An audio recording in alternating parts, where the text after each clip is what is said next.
Will, good morning. How we doing? What's going on, DA? Hope you're doing well, buddy. Everything is good, bud. Thanks so much for joining us. Last night was an instant classic from Aaron Rodgers. Let's start here. In the all-time pantheon of Aaron Rodgers' regular season moments, let's take out the playoffs for a second. Was that his greatest regular season moment? Wow, that's a good question.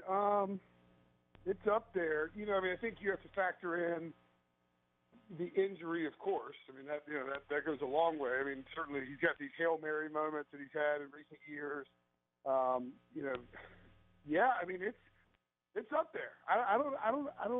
It's one of those things where you kind of want to pump the brakes on going over the top with greatest of his career, considering what he's done in the span of him being an NFL quarterback. But it's hard to top suffering what appeared to be a devastating knee injury that might even knock him out for the season, or at least part of the season, coming back in after being carted off, and then just carving up the Bears the way he did. And the worst part for Chicago, too, is that everybody, it was watching a train wreck unfold in real time. We all knew what was happening.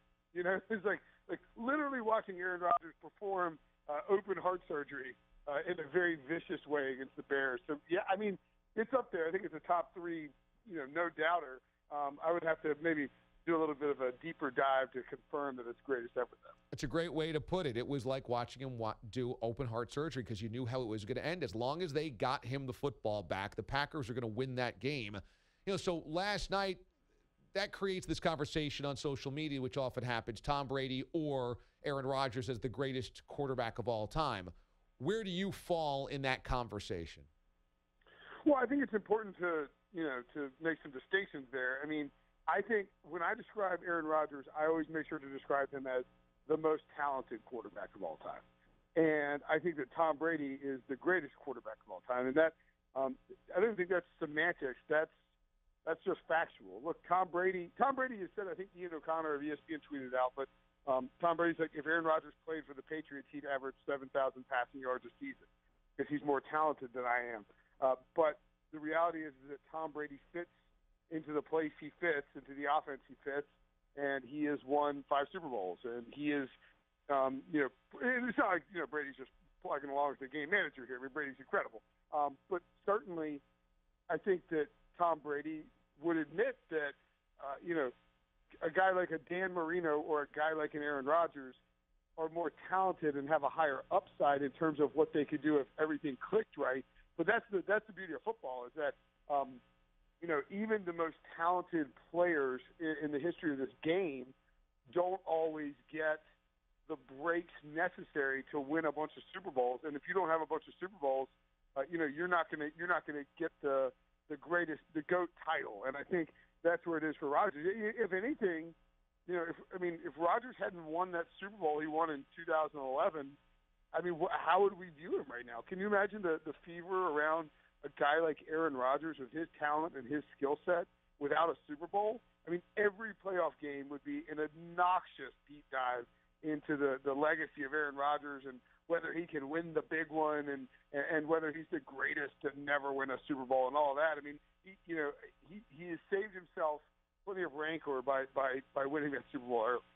Yep, I agree. I oftentimes think about that as well. Will Brinson joins us from CBSSports.com. That quote that you mentioned that I saw Ian O'Connor actually retweet as well was Tom Brady once told an NFL coach, if Rodgers had the Patriots' offensive scheme and institutional knowledge of opposing defenses, he'd, quote, throw for 7,000 yards every year. He's that much more talented than me. One team that does not look like they could put up 7,000 yards of offense over the course of an entire decade was the Dallas Cowboys yesterday. How much blame do you lay at the feet of Jason Garrett? A lot. He's an offensive coach, and he's just a terrible coach, isn't he? I it's like I was saying this before the season, and I'm not trying to claim that Week 1 results justify my claim, but I still believe it, so I'm fine using the Week 1 results as positive evidence and confirmation bias to my belief. I think that I think Jay Gruden is the most underrated coach in the NFC East, and I think Jason Garrett is the most overrated coach in the NFC East. If you flip them, and put Jason Garrett on the Redskins, he would have been fired 2 years ago. And he certainly would have been fired after last year, even though everything that happened with Washington was basically out of his control, injury-wise, et cetera. And if you put Jay Gruden on the Cowboys, I think that's a perennial playoff team because they have an offensive line, and I get that they lost Travis Frederick, and that stings. They're dealing with injuries to Tyron Smith and Zach Martin. I mean, that's tough. That's part of it. But you went into the season knowing that Allen Hurns and Michael Gallup were your number one wide receivers, and that Deontay Thompson might be heavily involved in your offense. You don't have anything at tight end. You don't have any pass catchers for your quarterback, and I put a lot of it on Jerry Jones too. The Joneses decided to do so. Like you see what the Rams and Bears and Eagles are doing. They're like, all right, we got a cheap quarterback. This is the ultimate Moneyball situation in the modern NFL. We got to go all in on this cheap quarterback contract. And meanwhile, I think the Cowboys are probably still paying Tony Romo like $74 million this year. I mean, that's how they're operating. They've got Dak on the cheapest deal since Russell Wilson because he's not even a first rounder, top 5 pick. I mean, he's taking up a minuscule percentage of the salary cap, and they're botching it by paying tons of dead money to guys like Des Bryant and Jason Witten and Tony Romo and people who are broadcasting or just hanging out and tweeting about their situations. And I'll tell you what, DA, when I see somebody say that Jerry Jones departed Bank of America Stadium without speaking to the media, when Jerry Jones is not talking to the media, something's about to go down. And that dude will talk to the media anytime, anywhere. If he won't stand up there after a loss and talk, something bad's about to happen. But yeah, I mean, I think you got to worry about this offense if you're a Cowboys fan, because if the running game can't get going, and I think the Panthers defense is pretty good. I give them a little bit of I give them credit for that. They snuffed them out pretty good. But if the running game's not going, ain't nothing going to go. And if you can't get offense working for the Cowboys and you need the defense to bail you out, you're in big, big trouble, because even as decent as that defense could be, it's not going to be the type of defense that buoys a season. I think this team could crater. Will Brinson, NFL insider, senior writer, CBS Sports, CBSSports.com, CBS Sports HQ, joins us this morning here on the show. With Andy Reid in Kansas City, we always knew they'd be a really good regular season team, but then crap out in the postseason because Alex Smith was not going to be able to get it done when it mattered most, and Andy Reid has that history as well. But with Patrick Mahomes yesterday, it certainly felt different. Do you feel different about the Chiefs with Mahomes there? Yeah, very different. I think the Chiefs to go to the Super Bowl this year, which is probably stupid on my part, but whatever. I pick stupid picks all the time. Hey, by the way, how about Matt Nagy? You think he's an Andy Reid disciple? I think he might be. Yeah. I think with Mahomes, what's really fascinating to me, DA, is that when you look at I watched pretty much that whole game. I really wanted to see Mahomes. I'm going to watch a lot of the Chiefs games because he is friggin' fun to watch. I mean, I tweeted this, but I mean, it's true. Like, he had 5 or 6 throws in the first 3 quarters where you go, holy bleep. And, just not many quarterbacks can. Like, he had a throw to Tyreek Hill that it was a shorter throw, and it ended up going for a touchdown.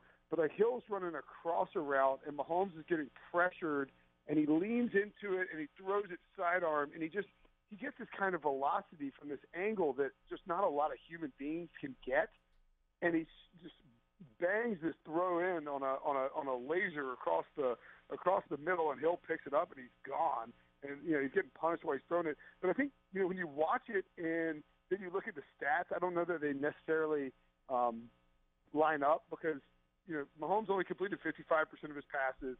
2 of his touchdown passes were literally like flips on the 1-yard line, like on jet sweep flips to Tyreek Hill. Right. He could have had a much worse statistical day. But I thought watching it, it was like this, the upside of this. Like, if he has a great game and catches everything hits at the same time, I mean, he's unstoppable because of all the throws that he can make. He's athletic. I mean, he's everything I've ever wanted to see in an Andy Reid offense. I do think that people need to be prepared for the down days, too, because when Patrick Mahomes struggles, it's probably going to be a real bad struggle. And I think we'll see some of that this year. They have a tough schedule in the next few games, but God, I mean, I bet on the Chiefs to win the division at plus 275 before the season, and I feel pretty good about that considering what we know about the Raiders, what we saw from the Broncos offensively, and what we saw from the Chiefs the Chargers getting dominated by the Chiefs. Andy Reid now won 9 straight against the Chargers.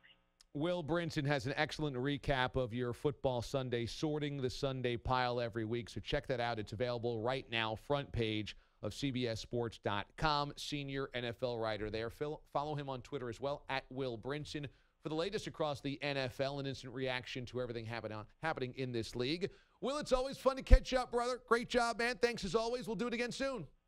Yeah, man. And by the way, if people want a daily NFL podcast, go to iTunes and search for the Pick 6 podcast, Monday through Friday. Thanks, buddy. You got it, man. Excellent podcast there by the guys over at CBS Sports, Pick 6 podcast.